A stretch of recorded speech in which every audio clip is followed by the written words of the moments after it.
पौराणिक कथा के अनुसार एक गांव में ब्राह्मण अपनी पत्नी और बेटी के साथ रहता था। तीनों सामान्य जिंदगी जी रहे थे। समय बीतता जा रहा था। ब्राह्मण की पुत्री धीरे धीरे बड़ी होने लगी। वह दिखने में अत्यंत सुंदर, सुशील और सर्वगुण संपन्न थी, लेकिन गरीबी की वजह से उसका विवाह कहीं नहीं हो पा रहा था।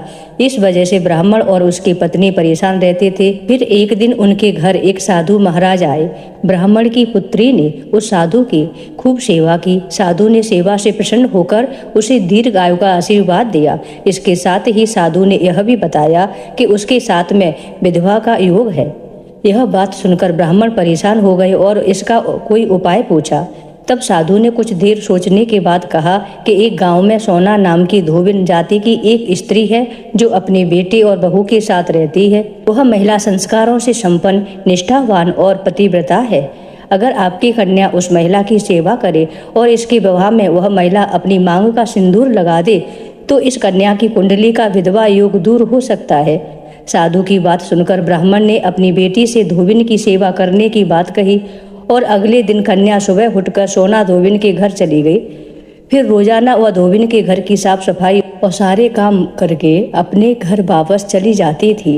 एक दिन सोना धोबिन अपनी बहू से पूछती है कि तुम तो सवेरे उठकर सारे काम कर लेती हो और पता भी नहीं चलता।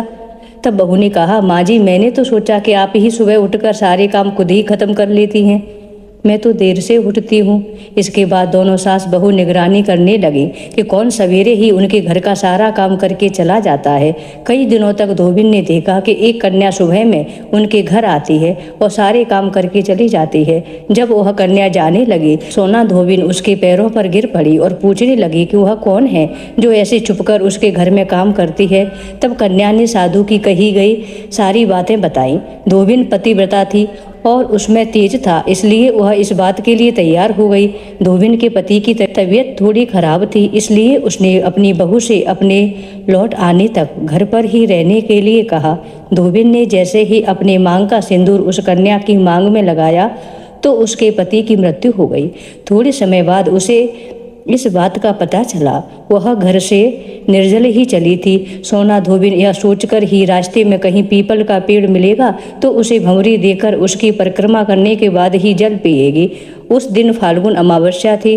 उस ब्राह्मण के घर मिले हुए पकवान की जगह उसने ईंट के टुकड़ों से 108 बार भंवरी देकर पीपल के पेड़ की 108 बार परिक्रमा की और फिर जल ग्रहण किया। ऐसा करते ही उसका पति वापस जीवित हो गया।